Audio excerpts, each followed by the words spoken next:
Right now, let's go live to the Ontario Legislature where the Minister of Finance is tabling the fall economic statement. Let's listen.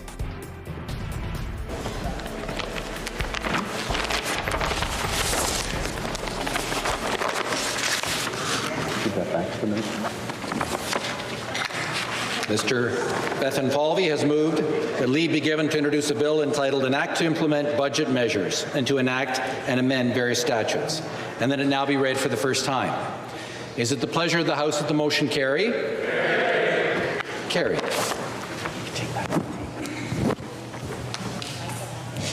This is a bill entitled An Act to Implement Budget Measures and to enact and amend various statutes.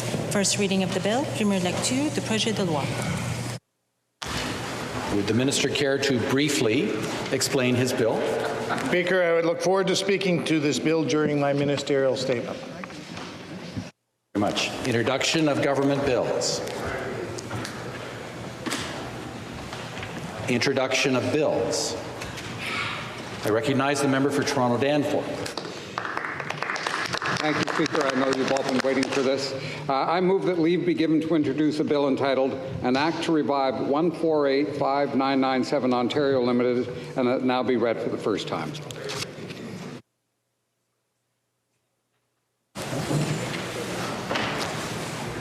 Mr. Tabbins has moved that leave be given to introduce a bill entitled An Act to Revive 1485997 Ontario Limited, and that it now be read for the first time. Is it the pleasure of the House that the motion carry? Carried. Carried.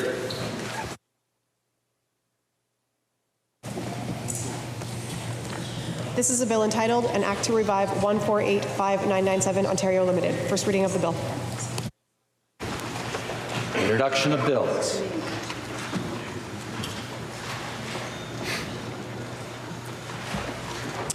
Statements by the Ministry. I recognize the Minister of Finance. Thank you, Mr. Speaker.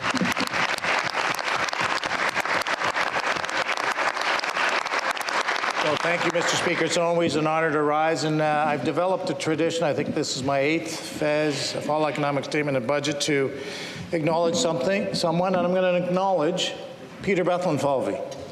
Now, before you think I'm being a little immodest here, that's my father's cousin who will be visiting this weekend from Brussels, from Europe. He works for the International Organization for Migration, and he's had a long career with the European Union. So welcome to Canada, Peter Bethlenfalvy.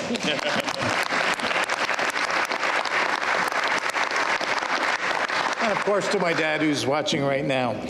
Mr. Speaker, on behalf of Premier Ford and our entire government, it is my honor today to present you Ontario's 2024 Fall Economic Statement. As you are aware, the statement serves as an update on the government's previous spring budget, and Mr. Speaker, the news is good.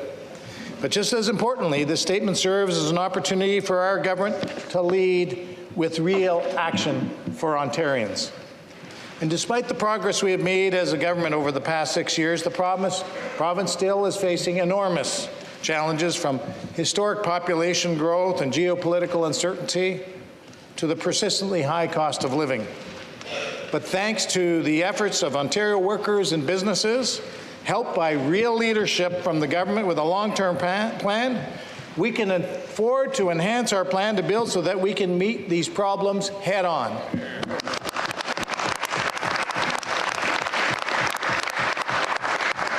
Because today, Mr. Speaker, we are in a position to do more. We're in a position to build more.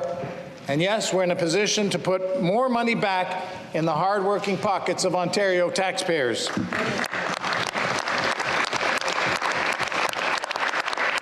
And here's why, Mr. Speaker. Ontario's finances are in better shape today than they ever have been in decades.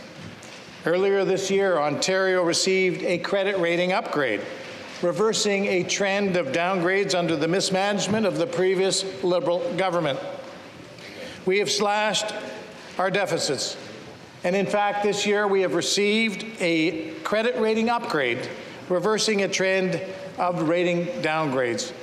Those deficits that are slashed have allowed us to project a deficit this fiscal year of $6.6 billion, an improvement of $3.2 billion from the budget, followed by a $1.5 billion deficit. And then, Mr. Speaker, this government will balance the budget.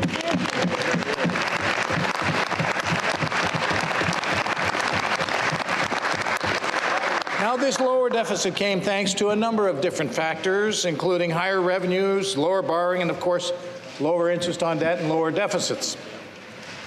In fact, our interest on debt relative to revenues is currently at its lowest levels since the 1980s. Wow.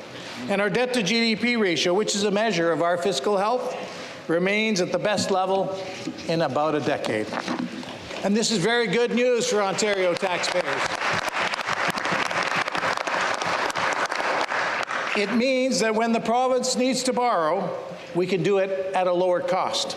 In fact, Ontario now has the lowest borrowing costs of any province in Canada, saving taxpayers $1.2 billion that we are now able to reinvest back into the people of Ontario. Now, getting to this point is the result of strong fiscal management and was not easy, nor was it automatic. Now, let's dare to compare the Ontario of today to the Ontario we inherited.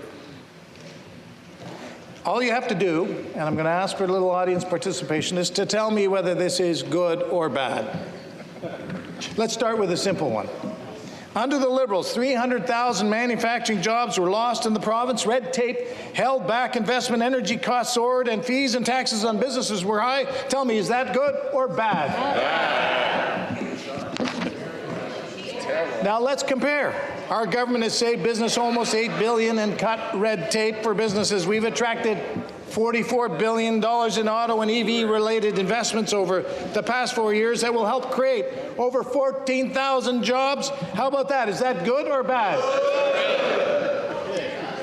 You know, Mr. Speaker, Liberals champion the carbon tax, which is increasing the cost of groceries and other goods across the province. So tell me, good or bad? Work with me here. Bad. Bad. Very bad. Very bad. And as for us, we've cut the gas tax by 5.7 cents a litre and 5.3 cents on fuel. And I'm proud to announce we'll once again be seeking to extend this gas tax cut until June 2025.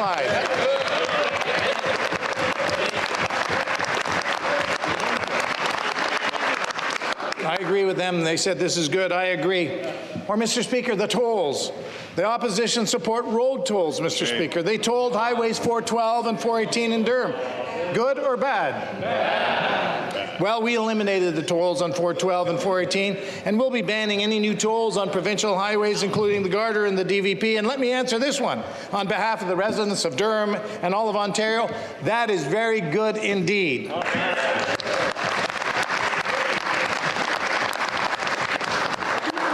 Mr. Speaker, the previous government, they increased fees, aviation fuel, beer tax, wine tax, driver's license fees. Mr. Speaker, they made life more expensive for everyone. Good or bad? Bad. We've eliminated license plate stickers and renewal fees, introduced one fare for GTA transit riders, frozen tuition fees, frozen park fees, and returned almost $12 billion back into the pockets of individuals and families. Good.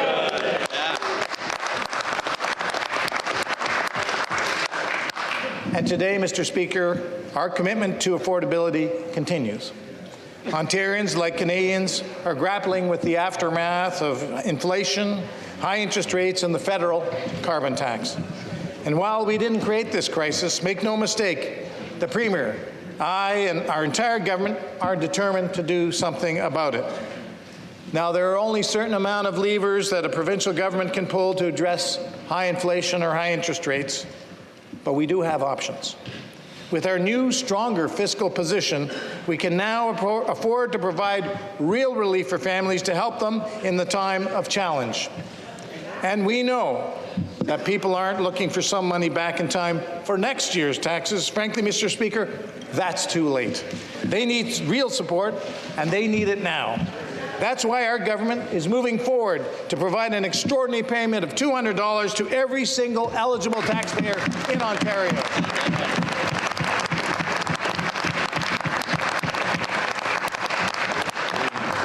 If you file your return, you'll get a payment.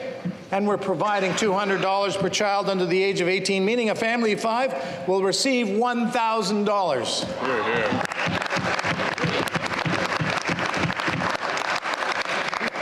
Mr. Speaker, I'm under no illusions that this will relieve all of the affordability pressures facing Ontario families, but it will help. It's real support. And most importantly, it allows the people of Ontario to choose how they can use this money to best help themselves. In fact, this year, Ontario families are saving almost $12 billion through our policies of keeping taxes and fees low and giving more money back to the hardworking people of this province. And Mr. Speaker, our stronger fiscal position also allows us to continue to invest in building a stronger economy. For our plan very much remains a plan to build. Earlier this spring, Mr. Speaker, we were all excited to be part of Honda's extraordinary, historic $15 billion investment in our EV supply chain, a truly generational investment. And this builds on the billions of investments that have come before, whether Stellantis in Windsor, Volkswagen in St. Thomas, Goodyear in Napanee, or countless others. Because it's investments like these that will help rebuild our economy and create more jobs. You know, as the one-stop shop for those looking to make business in our province, Invest Ontario has already helped attract over $4 billion in investments that are expected to create over 4,000 jobs. So to keep that momentum going, we're allocating an additional $100 million to Invest Ontario to secure more strategic investments in a number of key industries, one of them being the life sciences.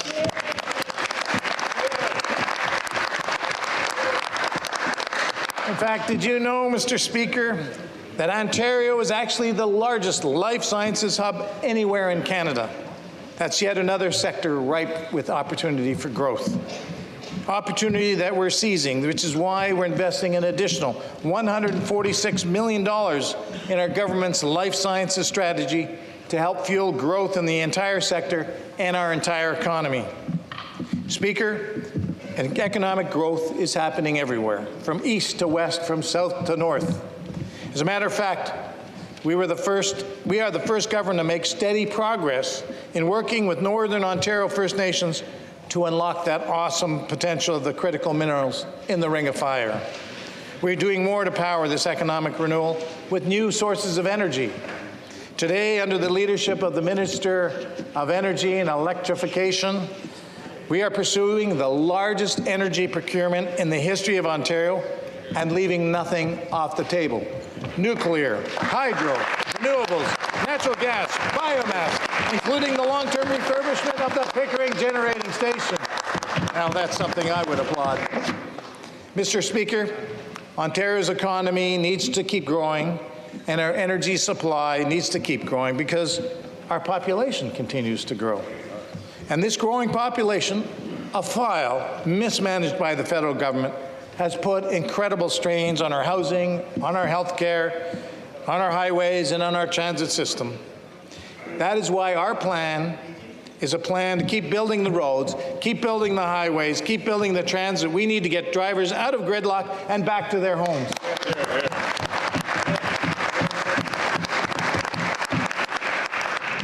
Mr. Speaker, the Toronto Region Board of Trade has estimated that the cost of traffic and congestion in the GTA alone is $11 billion a year.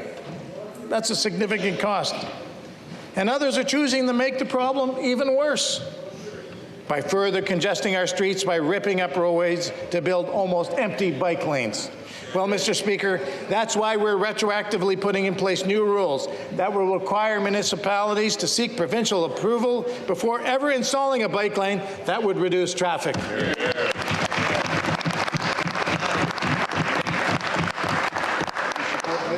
And, Mr. Speaker, we're choosing to act where the previous Liberal government failed to do so. We're going to get it done. Let me just list a few things.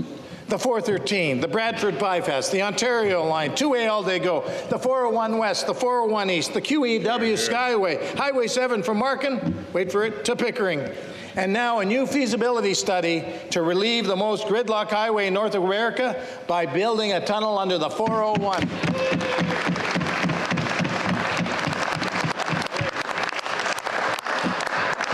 Mr. Speaker, we will leave no stone unturned to help Ontario drivers get out of gridlock and get back home and invest in Ontario's future.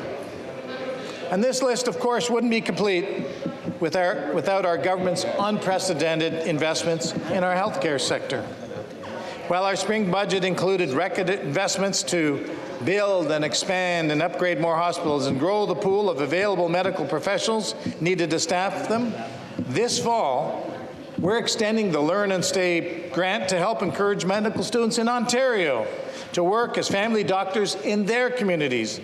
And we're making changes that put our residents first when they apply to medical schools in Ontario.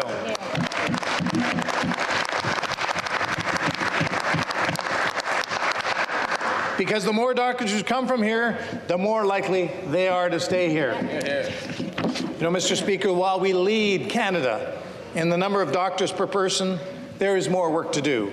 That is why we've appointed Dr. Jane Philpott to lead our new primary care action team. We're building healthier communities because we want to build healthier families. But we recognize that sometimes many families face unique challenges on their way and their journey to parenthood. Barriers to entry, such as high costs and long wait lists, keep many families from accessing helpful fertility programs. That's why we're moving forward with an investment of an additional $150 million to expand the Ontario Fertility Program and help more Ontarians realize their dream of having children of their own.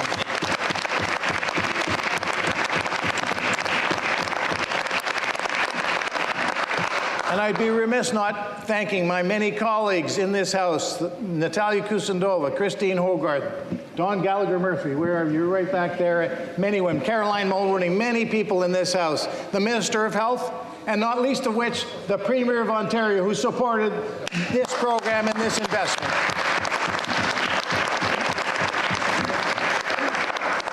But, Mr. Speaker, we have more work to do and a lot more to make things happen. That's why we're leveraging the most ambitious capital plan in the provincial history, with over $191 billion invested over 10 years so that future generations have strong infrastructure. And we're increasing the Ontario Municipal Partnership Fund by $100 million for 326 predominantly small, rural, and northern municipalities.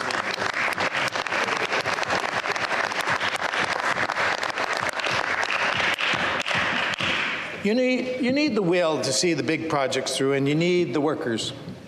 Just last month, our government announced $26 million for a new LIUNA training facility in Vaughan, part of our $224 million Skills Development Fund capital stream. That's in addition to our investment of $260 million in the latest round of the Skills Development Fund training stream that will add onto the nearly 600,000 workers we've already retrained and reskilled.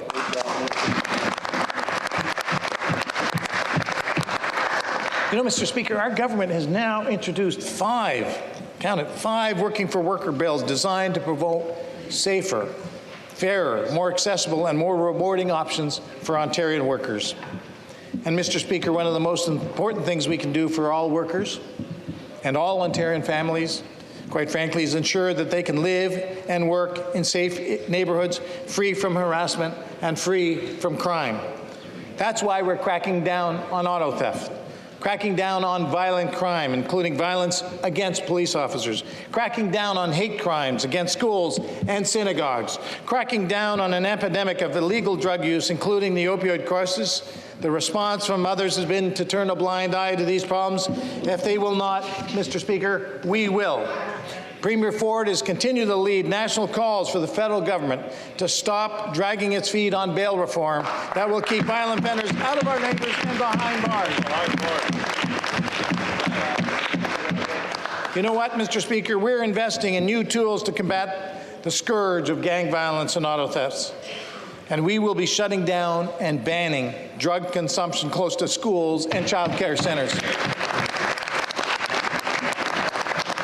Mr. Speaker, let's keep the consumption of drugs away from our kids and get people the treatment and recovery they need.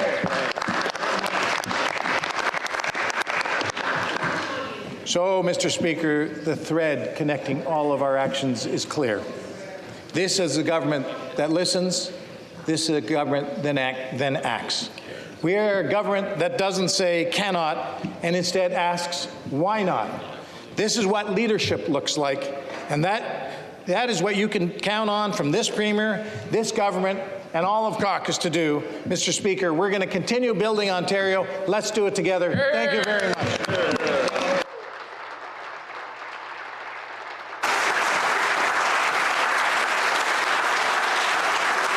Okay, so we have been listening live to Minister of Finance Peter Bethlenfalvy table the fall economic statement in an 8-page speech. Some of the highlights include that Ontario's finances are in better shape today than they have been in decades. Ontario received a credit rating upgrade, also projecting a deficit of $6.6 billion in 2024. That's an improvement of over $3 billion from the budget.